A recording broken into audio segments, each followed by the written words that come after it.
Good morning, 7th class. Last day we complete our poem Shivi and we complete all the question answers of that poem. And today we start our new chapter, chapter 5. Chapter name is Quality. Quality means gun.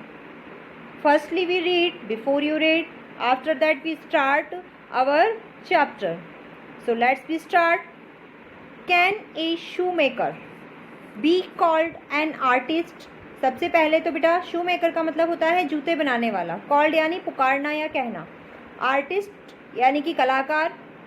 तो पहली line को ही देखिए, क्या किसी जूते बनाने वाले व्यक्ति को कलाकार कहा जा सकता है?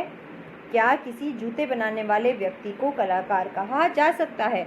जूते बनाने वाले व्यक्ति को हम छोटे शॉर्ट वर्ड में जो है हम मोची भी कहते हैं। क्या कहते हैं? मोची।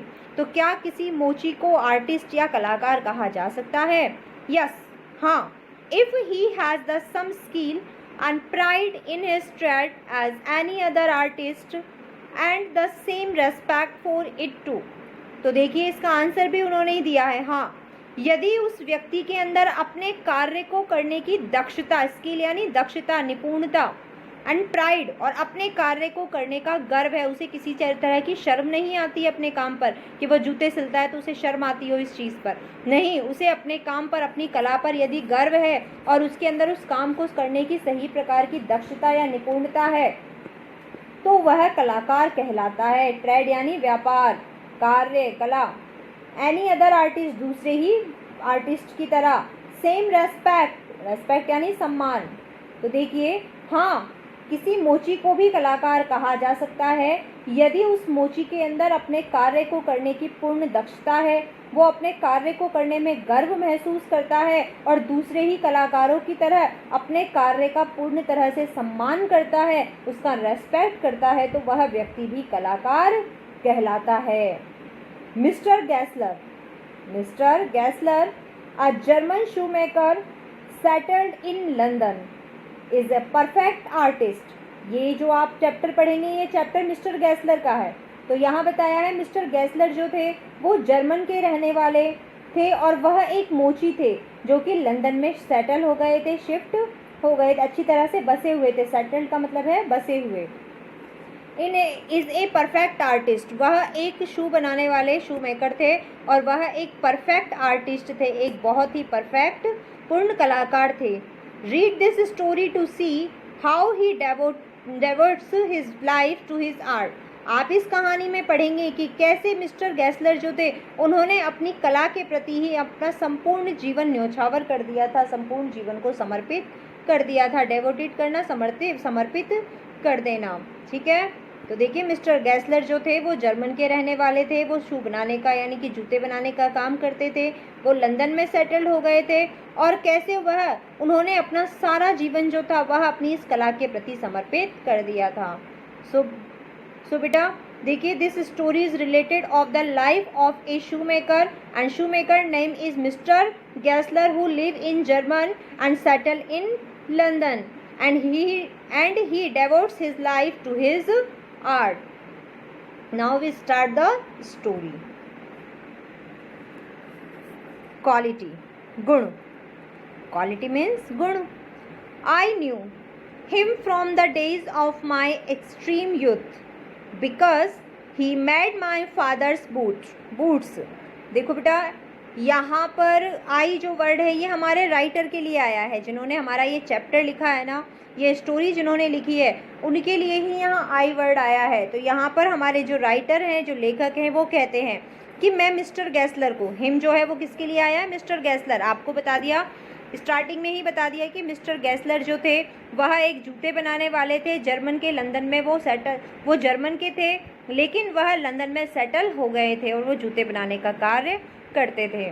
तो यहाँ पर हमारे राइटर जो हैं, इस स्टोरी को लिखने वाले, वो कहते हैं कि मैं मिस्टर गैसलर को जो है अपनी युवा अवस्था के समय से ही जानता था। यूथ यानी युवा अवस्था, न्यू यानी जानना, न्यू यानी जानना, एक्सट्रीम का मतलब है एकदम, एकदम युवा यानी कि एकदम से जब आपकी युवा अवस्था आती है 16 to 21 की जो एज होती है उसके लिए बताया गया है यहाँ पर।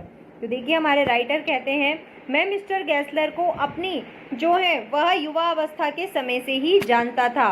बिकॉज क्योंकि वह उन्होंने मेरे पिताजी के बूट बनाए थे, अर्थात वह मेरे पिताजी के बूट बनाया करते थे, तभी से मैं उनको जानता था। He lived with his elder brother in his shop, which was in a small by street in a fashionable part of London।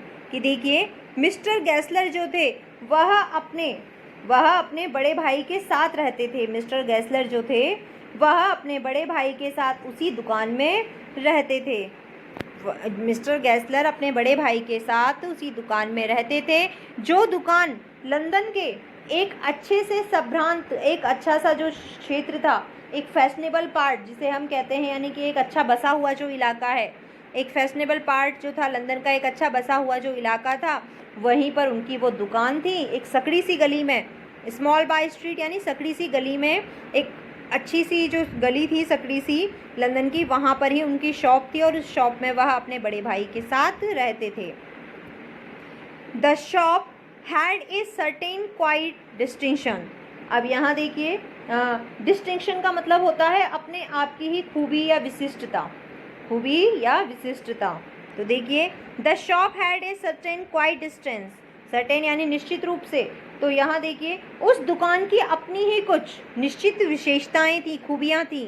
There was no sign upon it other than the name of Gessler brothers and in the window a few pairs of boots. कि उस दुकान की सबसे बड़ी खासियत ये थी कि उस दुकान में सिर्फ एक जो बोर्ड होता है ना दुकान का कि किस चीज़ की ये दुकान है, सिर्फ एक बोर्ड लगा हुआ था जो गैसलर ब्रदर्स के नाम से लगा हुआ था। उस दुकान में सिर्फ उस दुकान के नाम का एक बोर्ड, एक पट्टी थी जिस पर लिखा हुआ था गैसलर ब्रदर्स। और उस दुकान में सिर्फ कुछ बूट्स रखे हुए थे। सिर्फ क्या थे? कुछ जोड़ी बूट्स रखे हुए थे दिखाने के लिए।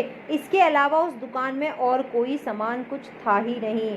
पूरी दुकान के अंदर सिर्फ एक पट्टी लगी हुई थी जिस पर लिखा हुआ था गैसलर ब्रदर्स, और जो है खिड़की जो थी वहाँ पर कुछ जोड़ी जूते रखे हुए थे दिखाने के लिए कि वहाँ कैसे जूते बनाए जाते थे। इसके अलावा उस दुकान में कुछ भी अलग नहीं था। ये उस दुकान की सबसे बड़ी खासियत थी। He made only what was ordered and what he made never failed to fit. कि देखिए गैसलर जो था वह गैसलर अपने काम में इतना परफेक्ट था कि यहाँ देखिए बताया है कि ही made only what was order, कि वो कभी किसी का एक्स्ट्रा काम नहीं करता था या दिखाने के लिए उसे एक्स्ट्रा चीज़ें बनाने की ज़रूरत नहीं थी। वह सिर्फ वही जूते बनाया करता था जिस जूतों को बनाने का उसे ऑर्डर दिया जाता था। और वह जो जूते बनाता था वह कभी भी अनफिट नहीं होते थे। नेवर फेल टू फिट, अर्थात जो उसने जूते बना दिए, जिस नाप के बना दिए, ये हमेशा फिट ही होते थे, कभी उसके काम में कोई शिकायत नहीं आती थी। To make boots such boots as he made seemed to me then and still seems to me mysterious and wonderful। Mysterious का मतलब होता है रहस्यमय, अद्भुत, और वंडरफुल का मतलब होता है बहुत अच्छा, अद्भुत, और स्टिल का मतलब होता है अब तक या अभी भी। सीम्ड टू का मतलब होता है प्रतीत होना या लगना। तो यहाँ देखिए अब वो आगे कह रहे हैं यहाँ पर कि to make boots such boots as he made, कि वास्तव में जूते बनाना और जैसे जूते मिस्टर गैसलर बनाया करते थे, मेरे लिए तो वह जूते बनाने का काम मुझे ऐसा प्रतीत होता था कि बहुत ही ज़्यादा रहस्यमयी है और बहुत ही ज़्यादा अद्भुत था। मुझे उनका जूते बनाने का कार्य और इतने फिट जूते बनाने का कार्य हमेशा से ही एक रहस्यात्मक और बहुत ही ज़्यादा अद्भुत सा दिखाई प्रतीत होता था। I remember well my shy remarks one day while stretching out to him my youthful foot. कि देखिए यहाँ वो कह रहे हैं कि मुझे अच्छी तरीके से याद है, मुझे अच्छी तरीके से एक चीज़ याद है। आई रिमेंबर वेल माई शाई रिमार्क, कि मुझे अच्छी तरीके से ये बात याद है कि मैंने एक संकोचवश, शाय यानी शर्मीले तरीके से, शाय का मतलब क्या होता है? शर्मीले तरीके से, जब मैंने एक संकोचवश एक टिप्पणी कर दी थी। रिमार्क मत करना यानी कि टिप्पणी करना, कि मुझे याद है कि किस प्रकार जब मैंने एक बार संकोचवश की गई टिप्पणी जो मैंने की थी वह तब की थी जब मैं अपने जूतों के नाप देने के लिए अपने पैरों को मिस्टर गैसलर के सामने फैला रहा था। यूथफुल हुड यानी कि अपनी युवा अवस्था के समय में अपने जूतों के नाप को देने के लिए मैं अपने पैरों को जब उनके सामने फैला रहा था, तब उस समय संकोचवश की गई वह टिप्पणी अभी भी मुझे अच्छी तरीके से याद है। स्ट्रेचिंग आउट करना यानी फैलाना, आगे की तरफ फैलाना। तो यहाँ और यूथफुल आपको बता ही दिया, युवा अवस्था। Is not it awfully hard to do, is not it awfully hard to do. तो बेटा ऑफुली का मतलब होता है बहुत ज़्यादा, बहुत अधिक। हार्ड टू डू मिस्टर गैसलर कि देखिए मैंने उनसे कहा था कि जब मैं अपने जूतों के नाप देने के लिए उनके सामने पैर फैला रहा था, तब मैंने बड़े संकोचवश तरीके से उनसे पूछा था कि मिस्टर गैसलर, क्या जूते बनाने का काम वाकई में बहुत कठिन नहीं है? क्या आपको नहीं लगता कि जूते बनाने का काम तो बहुत ज़्यादा कठिन होता है? क्योंकि अगर किसी को जूते फिट ना बैठे तो लोग कंप्लेन लेकर आते हैं और आपका सारी मेहनत, सारा पैसा, सारी चीज़ें बर्बाद हो सकती हैं।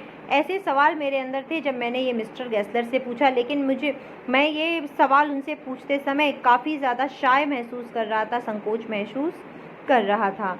एंड हिज आंसर, मेरे इन सवाल पर मिस्टर गैसलर ने जवाब दिया, given with a sudden smile from out of the redness of his beard, it is an art. देखिए यहाँ पर इट इज़ ए आर्ट को लिखा गया है, इट इज़ एन आर्ट, लेकिन इसका मतलब क्या है? यह एक कला है। इट इज़ एन आर्ट का मतलब क्या है? यह एक कला है। जब मैंने मिस्टर गैसलर से ये सवाल पूछा तो मेरे सवाल को सुनते ही अचानक उनके चेहरे पर एक मुस्कुराहट आ गई। स्माइल यानी मुस्कुराहट, सडन यानी अचानक। उनके चेहरे पर अचानक जो है एक मुस्कुराहट छा गई, उनके चेहरे पर एक लालिमा आ गई। रेडनेस, रेडनेस यानी लालिमा। बियर्ड कि देखिए उनकी दाढ़ी की लालिमा, उनकी पूरी दाढ़ी, बियर्ड यानी दाढ़ी, उनके चेहरे पर दाढ़ी पर जो आई हुई थी उसी के साथ उनके चेहरे पर एक अचानक स्माइल आई और उन्होंने कहा कि यह तो एक कला है, कि यह सिर्फ क्या है? यह तो एक कला है। It was not possible to go to him very often, his boot lasted terribly. कि देखिए यहाँ जो मिस्टर गैसलर थे उनके पास रोज़ाना मिलने जाना पॉसिबल, यानी रोज़ाना का मतलब है जल्दी मिलने जाना या जल्दी उनसे मिल पाना इतना ज़्यादा पॉसिबल नहीं था। क्यों नहीं था? पॉसिबल यानी संभव, पॉसिबल मीन्स संभव, ऑफन मीन्स अक्सर, टेरिबली का मतलब होता है, वैसे तो टेरिबली का मतलब होता है भयानक, लेकिन यहाँ था कि बड़ी मुश्किल से। यहाँ क्या दिया गया है? इसका मतलब बड़ी ही मुश्किल से, क्योंकि टेरिबली जो है यानी कभी कभी जाना मिलता था वहाँ पर, तो इसीलिए वहाँ पर के लिए वहाँ उसके लिए टेरिबली बोला गया। वैसे टेरिबली का मतलब भयानक, भयंकर ये होता है। तो यहाँ पर देखो वो बोल रहे हैं कि मिस्टर गैसलर के पास जल्दी जाना पॉसिबल नहीं था, संभव नहीं था, उनके पास जल्दी जाना नहीं होता था या अक्सर उनके पास जाना नहीं होता था, क्योंकि जो जूते मिस्टर गैसलर के द्वारा बनाए जाते थे वह जल्दी फटते ही नहीं थे, वो बहुत ज़्यादा टिकाऊ होते थे। और क्योंकि वह जूते जो थे वो बहुत ज़्यादा टिकाऊ होते थे। Having something beyond the temporary, some essence of boots stitched into them. देखिए क्योंकि उनके द्वारा बनाए गए जूते कभी टेम्पररी नहीं होते थे, अस्थायी नहीं होते थे, बल्कि जो है वो बहुत ज़्यादा टिकाऊ होते थे। और उन जूतों के टिकाऊ होने का सबसे बड़ा सार था उन जूतों की गई सिलाई, स्टिच करना, जूतों में जो नीचे से सिलाई की जाती थी। एसेंस यानी सार, टेम्पररी यानी अस्थायी, टेम्पररी मीन्स अस्थायी। और तो देखिए हमने यहाँ तक पढ़ लिया है कि उनके जूतों का सार इसी चीज़ में था कि उनके द्वारा बनाए गए जूते हमेशा जो है वो बहुत ज़्यादा टिकाऊ होते थे, वो जल्दी फटते नहीं थे, इसीलिए मिस्टर गैसलर से जल्दी मिल पाना आसान नहीं होता था। तो बेटा अब तक का जो चैप्टर हमने पढ़ा है उसे आप रिवाइज़ कर लेना, इसके मीनिंग्स जो हैं उसे कॉपी में कर लेना। इससे नेक्स्ट का जो भाग है वो हम नेक्स्ट डे पढ़ेंगे।